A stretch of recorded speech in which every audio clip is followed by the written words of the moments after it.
This video will be about China's Belt and Road Initiative, formerly known as One Belt, One Road. I'll be reading excerpts from the book Israel and China, From Silk Road to Innovation Highway, written by Lionel Friedfield and Philippe Matudi. To understand Israel's role in the Belt and Road Initiative, first you have to understand Jewish history in Asia. Jewish population of Kaifeng.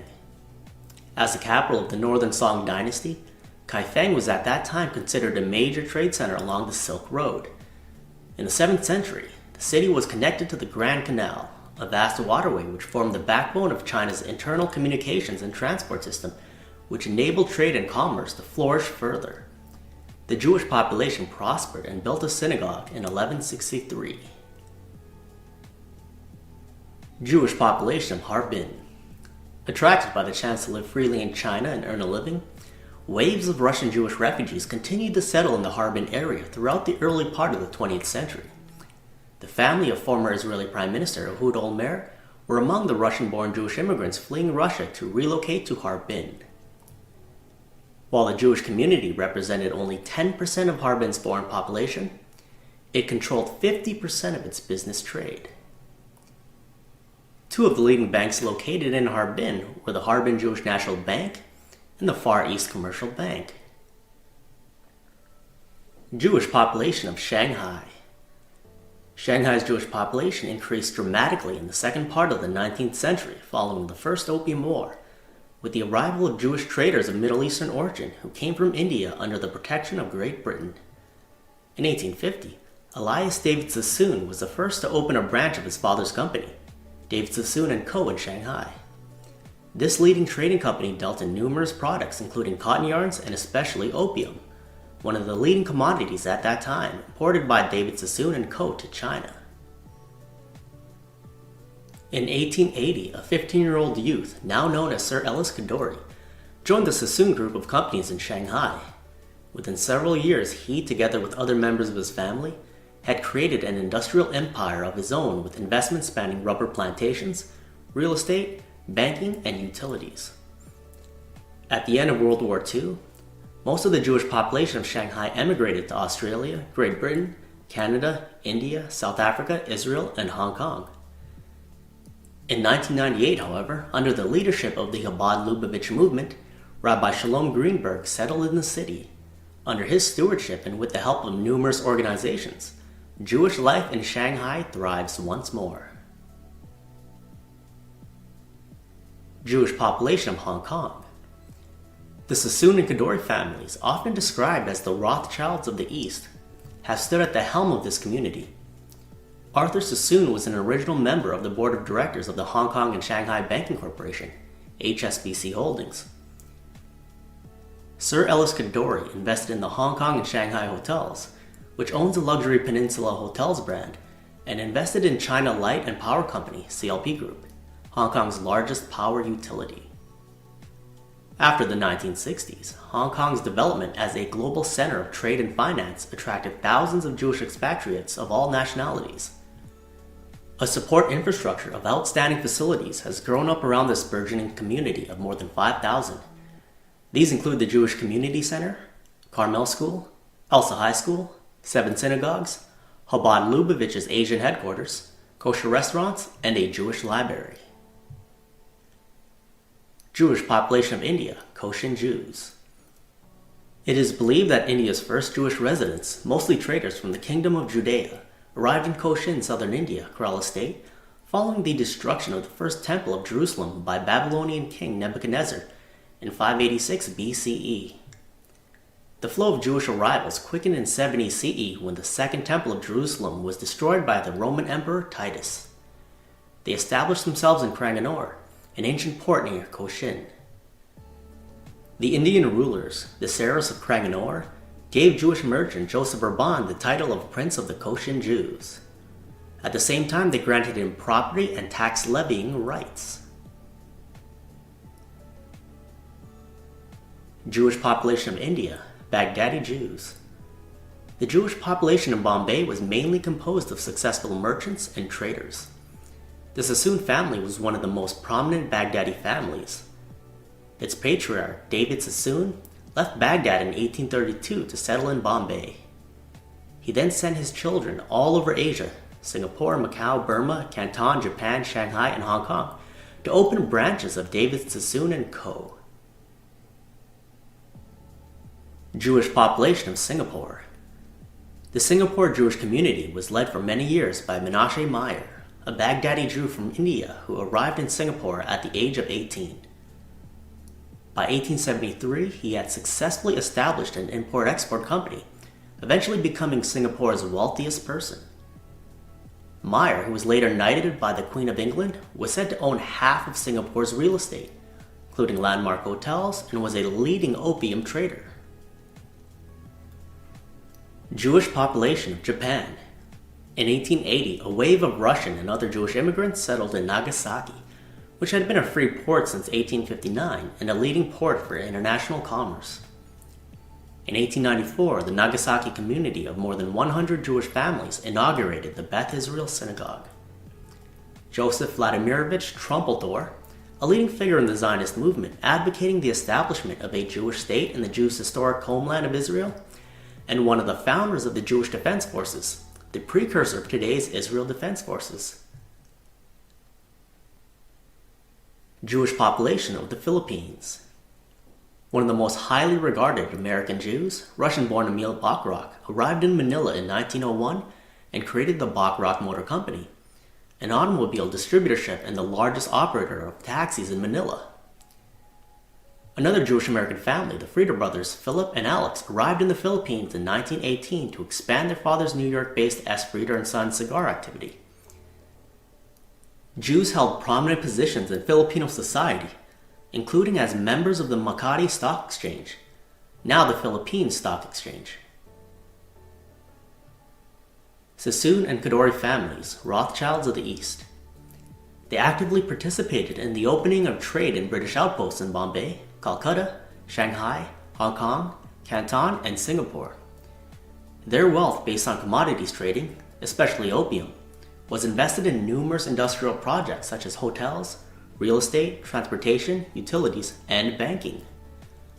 These two families, often related by marriage, became known as the Rothschilds of the East because of their financial strength, political power, and philanthropic generosity.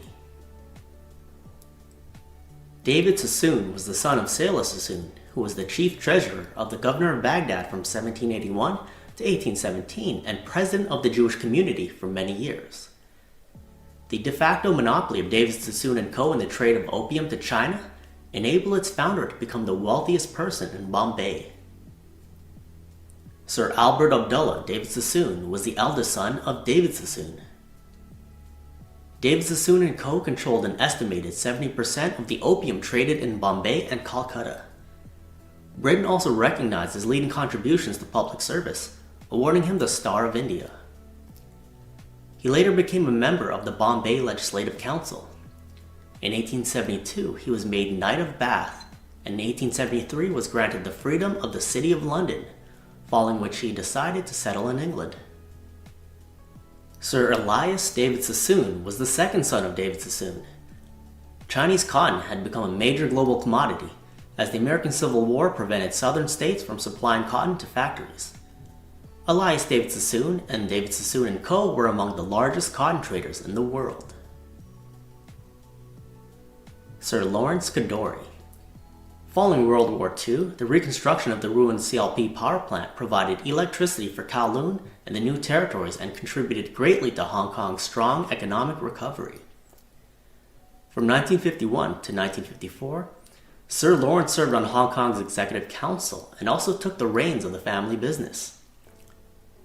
From 1957 and 1967, he served as a member of the board of directors of the Hong Kong and Shanghai Banking Corporation, HSBC Hong Kong. In 1974, he was knighted, and in 1981 was granted the title of Baron of Kowloon and the City of Westminster by Great Britain.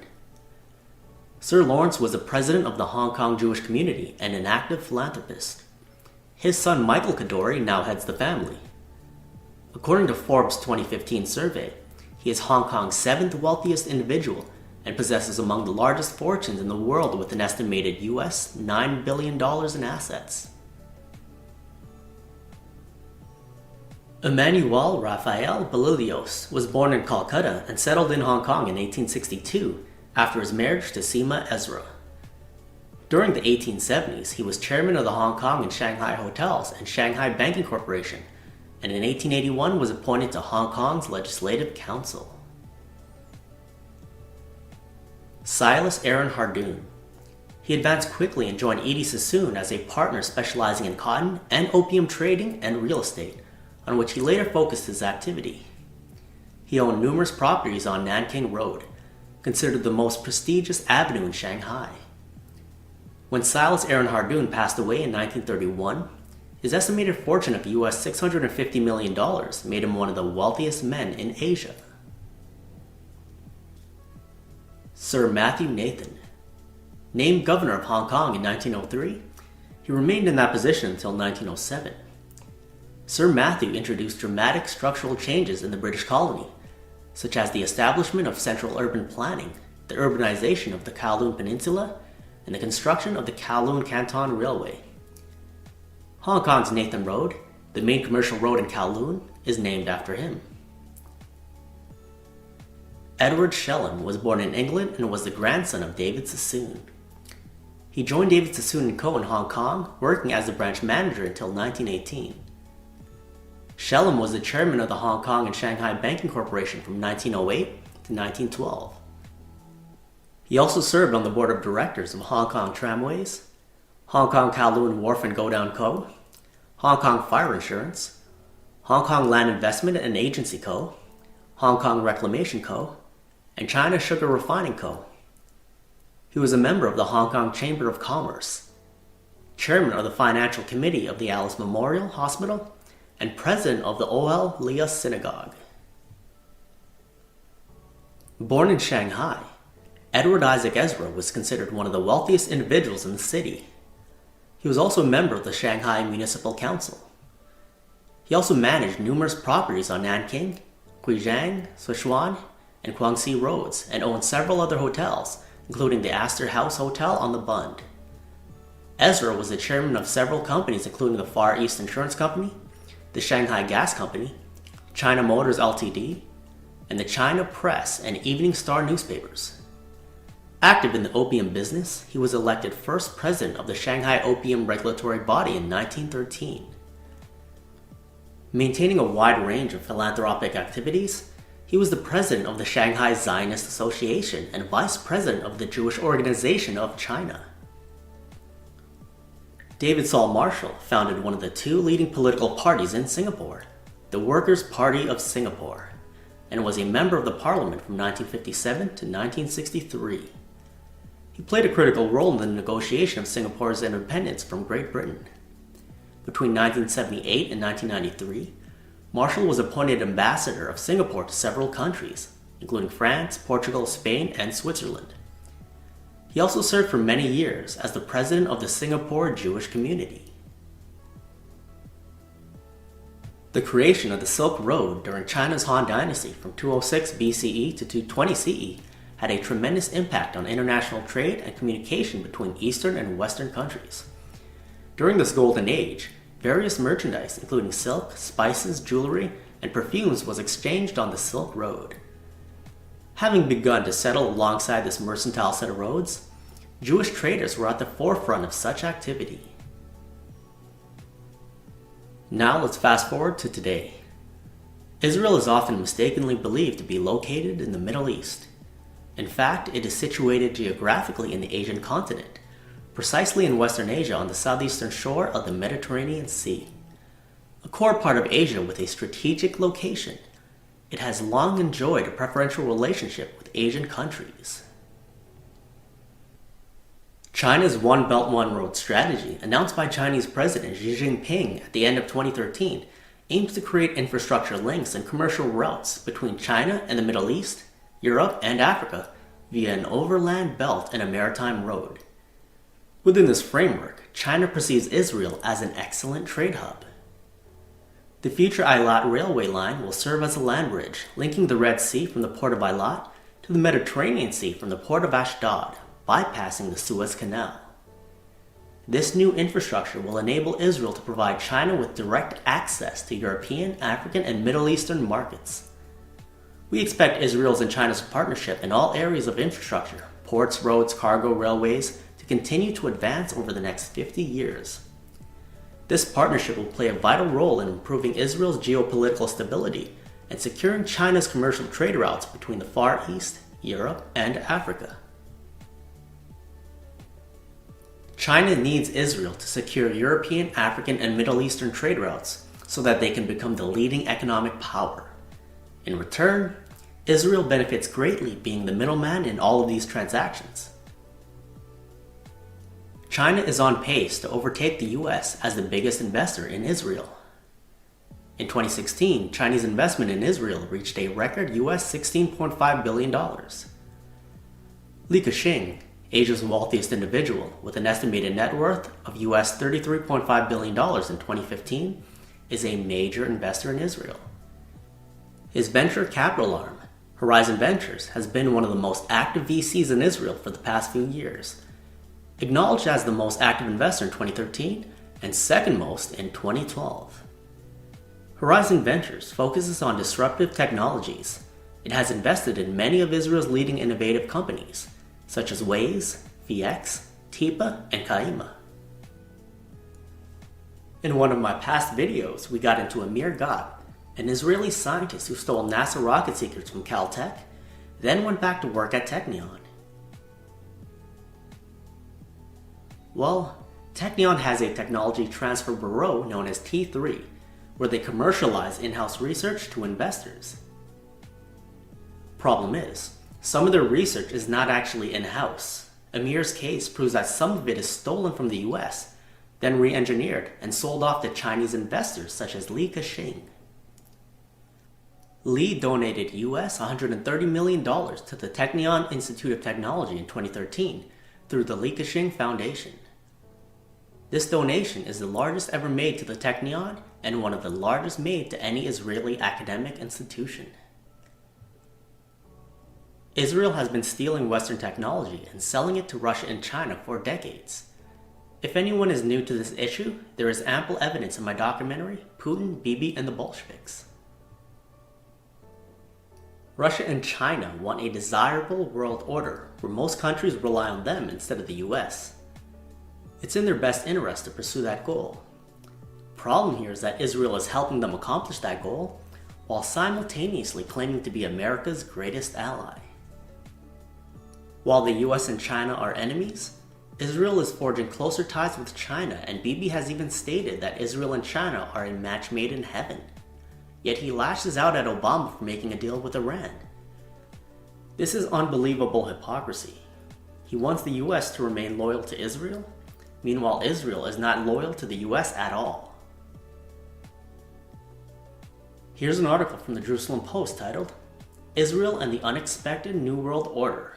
Quote, geographically, Israel is just off-center. Why then is it treated with such respect by the likes of Russia and China? The answer to that is the Belt and Road Initiative, which will take an estimated $7.5 trillion to develop. This project consists of high-speed railways and ports connecting China to at least 75 other countries. This new Silk Road would enable China to overtake the US as the leading economic power. Again, China needs Israel to secure those trade routes, and in return, Israel could gain a degree of wealth not seen since the days of King Solomon. This 2017 article also states, economists worry that China's ambition could trigger a global economic collapse, a currency collapse specifically. Maybe BRICS and One Belt One Road don't care.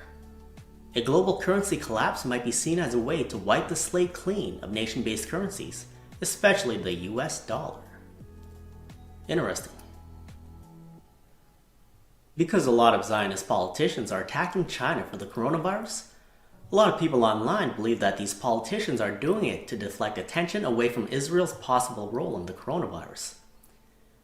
That may very well be the case. My issue is that the Soviet propagandists are using that to flood the internet with disinformation, claiming that Israel is against China, and people are falling for it. Someone commented in one of my videos, quote, "It's obvious the coronavirus is a plot by Zionist neocons running the US regime in Washington, D.C. against China's new Silk Road." This is one of the stupidest things I've ever read. Why would Israel want to sabotage China's new Silk Road when they are the ones being paid billions upon billions of dollars to help it grow?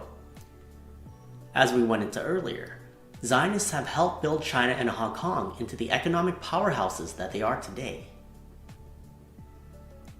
The Chinese elite are not stupid. They know exactly who controls the politicians in the US. So when you see Zionist politicians attacking China for the coronavirus, ask yourself, why isn't China firing back at Israel? Not once has China criticized Israel during this entire conflict. Instead, they're firing back at America and going along with whatever plan Israel has in store. That plan could very well be war, but right now it's too early to tell.